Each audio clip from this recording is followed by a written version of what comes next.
Hey there, it's Ryan Stripmather with Grayscale Capital. We're standing in front of a property that we just bought here on West 84th Street in the West Boulevard neighborhood of Cleveland, Ohio. Let's go check it out. As you can see, this is a 3-bedroom, 1-bathroom, single-family home with a 1-car detached garage, the kind of house we buy all the time.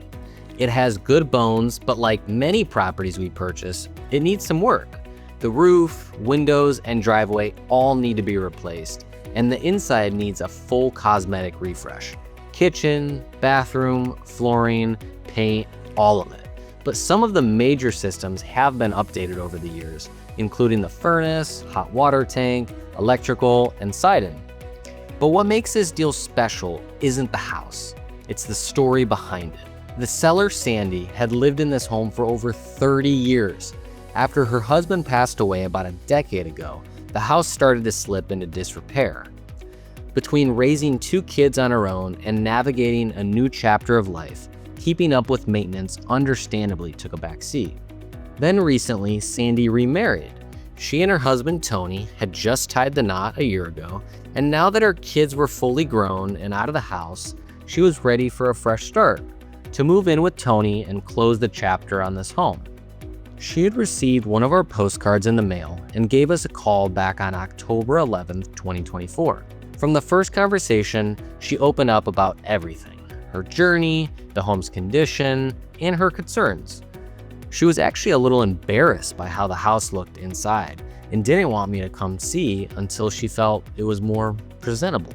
That's something I hear often, and I always reassure sellers, we're not here to judge, we're here to help. So we stayed in touch for a couple months.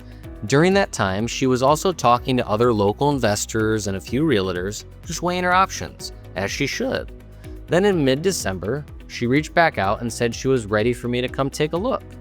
We met in person on Saturday, December 14th. That face-to-face meeting made a big difference. I walked through the property, answered all their questions, and we had an open and honest conversation about the numbers. Sandy and Tony decided to move forward and wanted to close just after the new year for tax purposes. Now, being right around the holidays, title companies and city offices are usually backed up, especially since a lot of people are trying to push through deals and transactions before the new year. But even with that, we still managed to close on January 6th, just about 3 weeks later. They were thrilled, not just with how smoothly it went, but knowing the house was going to be brought back to life, just like how Sandy remembered it when she first moved in. Now, of course, things don't always go perfectly. About a month after closing, Sandy reached out and she had received a few utility bills that should have been forwarded to us, but the utility companies had messed up the transfer process.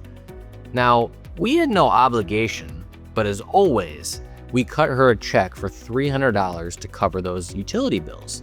Because for us, integrity doesn't end at the closing table. Who we are before the sale is who we are after it too. All right, thanks for checking out that property with me. I hope that gives you some good insight into the type of properties that we purchase. If you have a property in the Cleveland area or surrounding areas, feel free to call or text us at 216-677-4810 or visit our website at www.grayscale-capital.com and fill out our easy-to-use form and get your free, no-obligation cash offer today. I look forward to the opportunity to working with you. Thank you.